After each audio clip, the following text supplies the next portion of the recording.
tous, bienvenue sur ma chaîne, j'espère que vous allez bien. On se retrouve aujourd'hui pour faire un petit point lecture sur cette semaine passée. J'ai fait le readathon qui était proposé du 29 juin jusqu'à aujourd'hui. Aujourd'hui, je sais que j'aurai pas le temps de lire un autre livre, donc je voulais faire un petit point sur les livres que j'avais lus cette semaine. J'en ai lu 5, alors pour éviter que la vidéo dure au moins 15 plombes et que tout le monde s'endorme devant, je me suis dit que le mieux c'était que je fasse une vidéo aujourd'hui. Le premier livre que j'ai lu, c'est Geek Girl, le tome 1 de Holly Smale, qui est paru chez Nathan. Alors j'avais lu ce livre là parce que je vous en avais parlé dans la dernière vidéo, la pâtisserie Bliss. J'ai fait un petit peu une overdose et c'est pas passé du tout. J'ai même pas eu envie de m'y replonger, donc je m'étais dit je vais prendre une lecture un peu sympa et légère, donc j'avais pris celle-ci. Je l'ai terminée, mais on va pas dire que ça a été un fardeau, mais il y a des moments où j'en pouvais plus, quoi. J'avais vraiment, mais vraiment hâte que ça se termine, et je pense que les autres tomes je ne les lirai pas. Alors en plus, moi, Geek Girl, alors pour moi, geek, c'est quelqu'un qui aime tout ce qui est nouvelles technologies, jeux vidéo et tout. La Geek Girl, c'est une fille qui aime les maths et la science. Donc chez moi, c'est plutôt un intello ou un scientifique, c'est pas trop un geek. Mais bon, donc déjà ça ne correspondait pas à l'idée que je m'étais faite rien qu'en voyant le livre. Et l'histoire est très légère, très... on n'y croit pas, enfin on n'y croit pas du tout, c'est pas du tout le genre d'histoire crédible. C'est donc Harriet Manners qui est geek, mais moi je dirais plutôt qui est scientifique, qui est intello, qui est pas forcément jolie et qui va être repérée pour travailler dans le domaine de la mode et être mannequin. Et voilà. Et donc toute l'histoire, ça parle de ça. Et à moi, à la fin du tome 1, c'était déjà, je n'en pouvais plus. J'avais hâte que ça se termine. J'avais hâte de passer à autre chose parce que pour moi, ça ne l'a pas fait. Je sais qu'il y en a beaucoup qui ont aimé.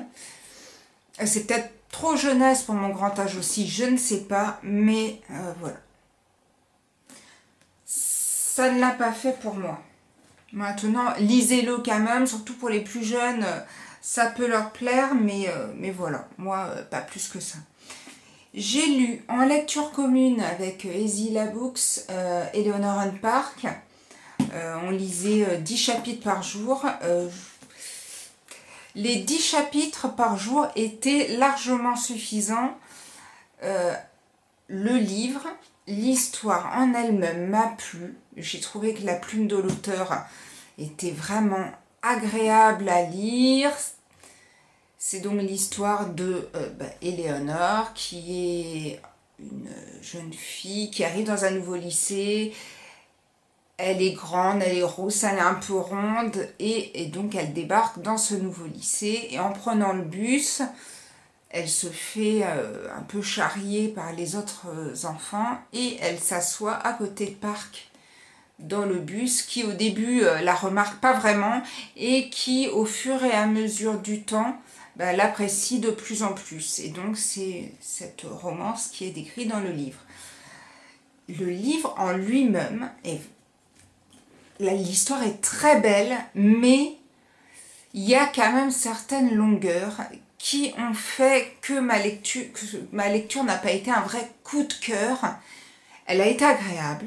C'est un livre que je conseillerais à tout le monde qui aime tout ce qui est romance, un peu jeune, les ados, tout ce style-là. C'est hyper agréable à lire, mais il manquait peut-être un peu moins de pages, peut-être quelque chose d'un peu plus condensé avec des extraits qui pourraient disparaître, des petites parties en moins qui étaient un peu longues, et je pense que ça aurait pu le faire encore mieux, mais j'ai quand même apprécié donc cette lecture, Eleanor and Park de Rainbow Rowell, et c'est paru chez Pocket. Le troisième livre que j'ai lu, c'est Tout ton portrait d'Isabelle Wolf qui est paru aux éditions JC Lattès. Isabelle Wolf, c'est un auteur que j'aimais beaucoup lire dans le métro quand j'étais sur Paris. Ses premiers romans, c'est de la chiclite, mais ses premiers romans, pour moi, c'était vraiment hyper apaisant, c'était léger, c'était frais, donc du coup c'est vrai que je me rappelle entre autres des tribulations de Tiffany Trott et tout, en plus c'était amusant, et moi c'était vraiment le genre de livre, à un moment je crois que je me les suis tous enfilés, j'adorais lire Isabelle Wolf. Ensuite, je suis arrivée ici dans le sud, je ne sais pas pourquoi, j'ai totalement zappé Isabelle Wolf pendant un petit moment. L'autre jour à la médiathèque, je suis tombée sur ce livre que je n'avais pas lu et je me suis dit tiens, je vais le mettre dans ma palle et je vais le lire parce que c'est vrai qu'Isabelle Wolf m'avait laissé de très bons souvenirs et il a traîné pendant presque un mois ou moins dans ma pile de bouquins et au final je l'ai quand même sorti, j'ai profité de ce challenge Readathon pour le sortir et ben ça l'a fait plutôt super bien, je crois que je l'ai lu en une journée, c'est très facile à lire, donc c'est vraiment les souvenirs que j'avais des romans d'Isabelle Wolf, sans le côté amusant, le côté un peu amusant de Tiffany Trott et Misérable Miranda, Avide grand frère, tout ça, ce petit côté-là, je ne l'ai pas retrouvé dans ce livre. Mais alors tout le reste, j'ai beaucoup aimé. En plus, donc, c'est l'histoire de Ella Graham, qui est portraitiste, donc d'où le titre et la couverture, qui est assez jolie, qui est très apaisante. Et donc, elle a des commandes. Donc, tout au long du livre, donc, elle a des commandes régulières de personnes. Elle a également sa sœur qui va se marier. Et tout ça fait une histoire où elle se replonge dans son passé avec sa mère, son père étant parti quand elle était jeune, et elle essaye de se rappeler, ce père en plus va essayer de reprendre contact avec elle, bon, et c'est toute cette histoire en fait de famille qui va ressurgir et qui va donner lieu justement à ce roman. Et moi j'ai trouvé vraiment ce livre très bon. Vous voulez vous détendre, moi j'ai trouvé ça super sympa. Voilà, Tout ton portrait de Isabelle. Et le dernier livre. Et là, je sais que tout le monde va dire ah, ça y est, tout le monde en parle de ce livre. Ce livre est sorti en français il y a peu de temps, début juin ou mi-juin. Non, je crois que c'est le 18 juin. Et j'avais envie de le lire en vélo. Boulet. J'avais envie de le lire en vélo. Le 5e livre que j'ai lu donc pour ce readathon et j'en ai profité pour enfin le lire parce que ça faisait quand même un petit peu un moment que j'en avais entendu parler, surtout par Justine de Fairy Neverland. Et elle l'avait tellement bien vendu que sur le coup, je m'étais dit, il faut absolument que je me l'achète, Il n'était pas encore sorti en français. Mais bon, je ne sais pas, à chaque fois que je faisais mes commandes sur Book Depository, sur Amazon, je ne l'achetais pas. Jusqu'au jour où, le 18 juin, il sort en français. Une semaine passe, je ne l'achète pas. Une deuxième semaine passe, je ne l'achète pas. Et pourtant, qu'à chaque fois, je me disais, il faut que je me l'achète. Et au bout de 2 semaines, j'ai quand même remédié et j'ai acheté Aristote et Dante découvrent les secrets de l'univers, qui est écrit par Benjamin Aliressens et qui est paru chez Pocket Jeunesse. Ce livre est un énorme coup de cœur. Je lui ai mis 20 sur 20 sur Livre Addict. Ça a été une lecture, c'est quelque chose de totalement fou parce que ça reste un livre vraiment, c'est jeunesse, mais très simple, très doux. C'est un livre sur la tolérance, sur la vie, sur la quête d'identité, sur plein de sujets qui sont vraiment profonds. Et ça vous rend triste, ça vous fait sourire, mais ça vous rend heureux. Je vous jure, vous arrivez à la fin de ce livre, vous avez vraiment réfléchi sur le sens de la vie, sur la tolérance, sur l'acceptation de soi, sur l'acceptation des autres, même s'ils sont différents. Et c'est pour moi, c'est vraiment le livre, je l'avais déjà dit pour Wonder, mais celui-ci encore plus que Wonder, ce livre-là, doit être lu, mais par tout le monde, vraiment par tout le monde. Il regorge de petites citations, des petites phrases, mais très poétiques, qu'on nous lance comme ça, en plein milieu du roman. On est dans quelque chose de très banal, de la vie de ces deux adolescents, Aristote et Dante, et on tombe sur cette petite phrase qui, des fois, en fin de chapitre, arrive mais à vous émerveiller, à vous rendre la vie plus belle. Moi, c'est vraiment comme ça que je l'ai ressenti. C'est des petites phrases qui...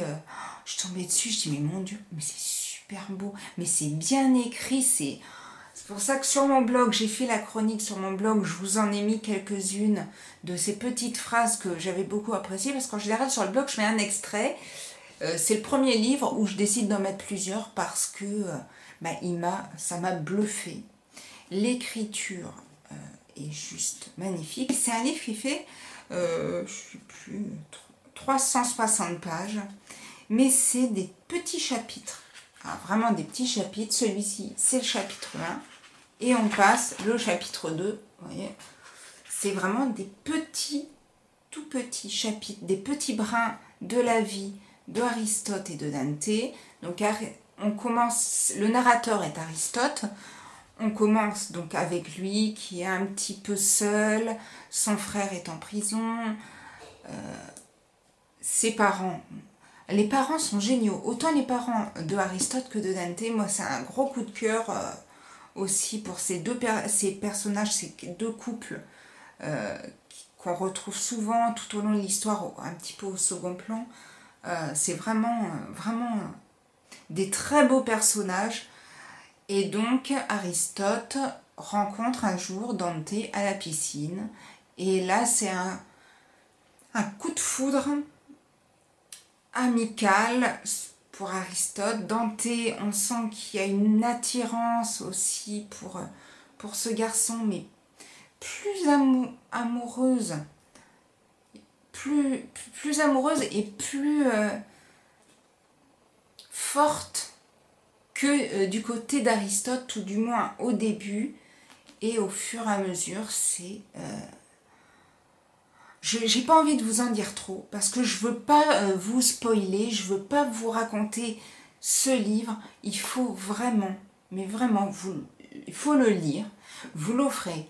Si vous avez un anniversaire, si vous avez ce que vous voulez, vous offrez ce livre. Noël dans 6 mois, il y a plein de monde qui ne l'auront pas encore lu, mais ce livre-là, ce livre-ci, doit être lu par tout le monde. Alors, je l'avais déjà dit pour Wonder, mais encore plus que Wonder, il faudra l'acheter avant Wonder. Voilà, c'est comme ça. Tout le monde l'achète pour ses enfants, ses petits-enfants, pour soi-même, pour son chat, pour son chien, pour son poisson rouge. Ce livre est juste un énorme coup de cœur. C'est juste... c'est un livre magnifique. Vraiment, mais... ça a été ma lecture du mois. Autant il y a des livres qui m'ont plu, hein. Pierre Lemaitre, ça m'a plu.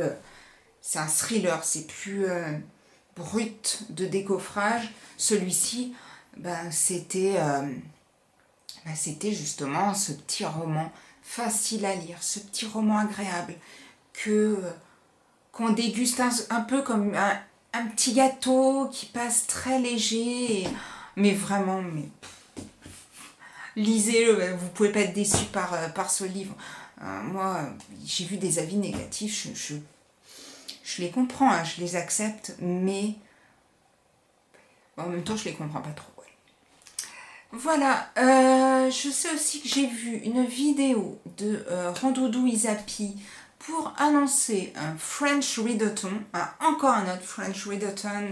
Je crois, moi et les dates, à chaque fois je me plante, donc je n'ose plus rien dire, mais je vous mettrai les petites infos dans la barre d'infos. Je vous mettrai sa vidéo où il présente ses livres. Donc là, moi, j'ai fait ma palle. Il m'en manque encore un.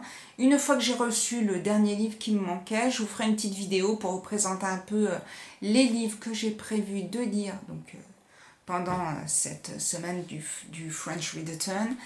Et puis voilà. Puis je crois il me reste une semaine de plus zen. Donc je vais en profiter peut-être pour lire un livre que j'avais envie de lire depuis longtemps. Alors en même temps, j'ai mes livres dans le fond. Alors je suis en train de regarder un petit peu. Tiens, je pourrais lire quoi? Je vais réfléchir, voilà. Oh, mon Dieu, je dois être toute dégoulinante. Ça doit être horrible, mais bon.